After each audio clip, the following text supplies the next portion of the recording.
आप देख रहे हैं न्यूज समय तक। नमस्कार, आप देख रहे हैं न्यूज समय तक। आइए नजर डालते हैं आज की खास खबर पर।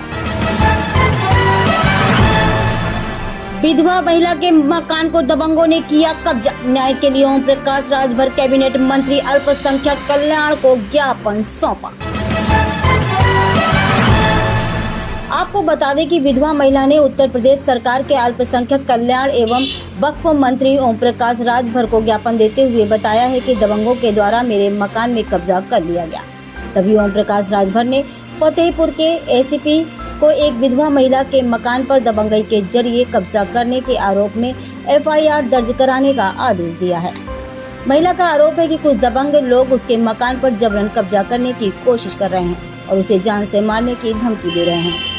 मंत्री जी ने इस मामले में तत्काल कार्रवाई करने के निर्देश दिए और एसपी को आरोपियों के खिलाफ गुंडा एक्ट और भू माफिया एक्ट के तहत कार्रवाई करने का आदेश दिया है।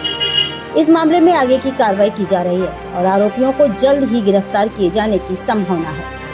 महिला ने मंत्री जी को बताया कि वह एक विधवा है और उसके पास कोई सहारा नहीं है, इसलिए वह न्याय पाने के लिए संघर्ष कर रही है। मंत्री जी ने आश्वासन दिया है कि वह इस मामले में न्याय दिलाने के लिए हर संभव प्रयास करेंगे। अब देखना ये होगा कि पुलिस इस मामले में क्या कार्रवाई करती है और आरोपियों को सजा दिलाने में कितना समय लगता है।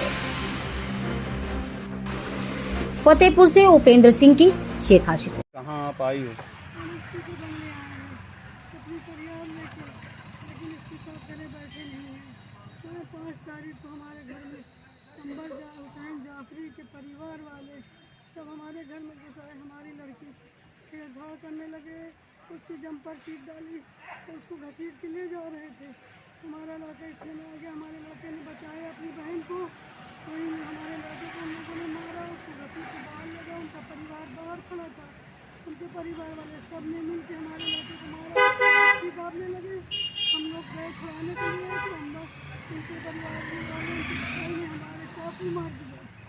हमारे चाकू मार के और भाग गए और कहने लगे कि हम आपके लड़के, हम तुम्हारे लड़के को हम मार डालेंगे, उसको खत पता लगे, ये घर हमारे नाम लिख दो, हमको दे दो ये घर, नहीं हम तुम्हारे लड़के की जान ले लेंगे। हम तुम्हारे लड़के को बताइए हम कहाँ जाएँ, किससे फरियाद करें। कौन कौन लोग थे जिन्होंने हमला किया था? रमीज जाफरी, अमन महमूद जाफरी, गजम्फर शिबू जाफरी, महफूज जाफरी और कैफी जाफरी, ये सब थे। ये सब और भी उनके अंबर जाफरी, ये सब थे। सब उनके पूरे परिवार वाले थे। हम लोग बचा रहे थे, वो इतने बहुत से 25 लोग थे। हम माँ बेटियाँ अकेले थी, हमारे बेटे को दादे थे, उसकी दादे गए थे। हमने बचाया तो हमको चाकू मार के। आपने थाने में एप्लीकेशन नहीं हम दिया? गए थाने, हम थाने गए, हम पुलिस चौकी गए, वहाँ से हमको कहा गया जाओ थाने। थाने जैसा ही हम घुसे, हमको कोतवाल गाली देने लगा। गंदी गंदी उसने गाली दी, गंदी गाली दे के कहा हमारे लड़के को इसको बिठा लो, इसको अंदर करो, इसको बताइए। हम जब फरियाद लेके गए थे तो हमारी सुननी चाहिए, उसने कुछ नहीं सुना। हम हॉस्पिटल चले गए, अस्पताल, सरकारी अस्पताल गए, वहाँ भी हमारी कोई थाने कब गए थे? हम थाने उसी टाइम गए थे जिस वक्त हमारे खून बह रहा था, हमारे जख्म था, हम उसी टाइम खून बहते हुए हम थाने गए थे। उसने देखा भी, हमने उससे कहा भी कि भैया हमारे चोट लगी है। उसने कहा, हमारा गाली दे के कहा बैठ यहीं। उसके बाद हम चले गए। हम अब आप क्या चाहते हैं? हम इंसाफ चाहते हैं, हमको इंसाफ मिले, हमको इंसाफ देते हैं। आए दिन हमारे घर में घुसते हैं, आए दिन घर में गाली देते हैं। हम लोग का रास्ता चलना दुर्बल कर दिया। हमारी कुमारी लड़की उसके पीछे लगते हैं, उसकी उससे गंदी बातें कहते हैं और हम घर में घुस के गाली देते हैं और मारते हैं। बताइए हम किससे इंसाफ मांगे, कहाँ जाएँ?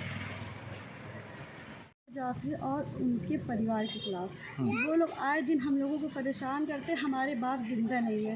5 तारीख को वो लोग मेरे घर में रात में घुसे और हमको खींचने लगे, मेरी जंपा मार दी। मेरे भाई ने जब हमको बचाया तो मेरे भाई का गला दबा लिया, मारते हुए मैदान में ले गए। जब हम लोगों ने छुड़ाया तो मेरी मम्मी को उन्होंने चाकू मार दी और चाकू मार के भागने लगे और कहा कि तुम्हारे भाई को हम जान से मार देंगे, ये घर हम लोगों को दे दो। वो लोग मेरा घर कब्जा करना चाहते हैं और वो लोग आए दिन कुछ ना कुछ गाली देते रहते हैं। हम लोग कहीं भी जाते तो पीछे लग जाते हैं, गाली देते हैं, घर के तो निकलते हैं, गली में तो गाली देते हैं। हम लोगों को बहुत परेशान किया उन्होंने। तो एसपी साहब से मिले, क्या आश्वासन मिला है? एसपी साहब अभी मिले नहीं हम लोगों को। हम लोग उसी वक्त गए, कोतवाली गए, थाने गए, तो उन लोगों ने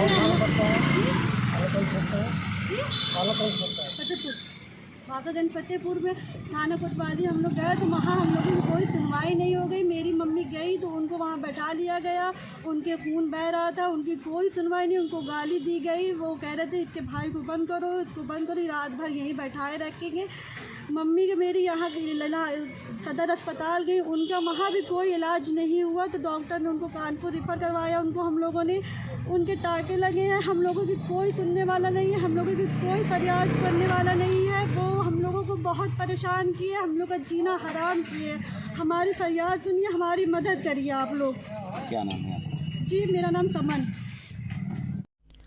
भाइयों बहनों, कृपया इस फोटो को ध्यान से देखें। इनका नाम कृष्णदेव झा है और ये कानपुर नगर के रहने वाले हैं तथा वहां से लापता हैं। इन्हें भूलने की बीमारी है और ये अल्जाइमर रोग से पीड़ित हैं। इन्हें अपने परिवार से मिलाने में मदद करें। यदि आपको ये कहीं भी नजर आते हैं या दिख जाते हैं तो तत्काल इन नंबरों पर सूचित करें। इन्हें अपने पास किसी तरह से रोक के रख लें, जिससे इनके परिवार वाले आप तक पहुंच सकें और इन्हें अपने घर ला सकें। आपका यह प्रयास अनमोल है, फिर भी इन्हें ढूंढ के लाने वाले को 1 लाख रुपए का नगद पुरस्कार दिया जाएगा। इस नेक काम में इस परिवार की सहायता करें। आपके सहयोग के लिए ये परिवार हमेशा आपका आभारी रहेगा।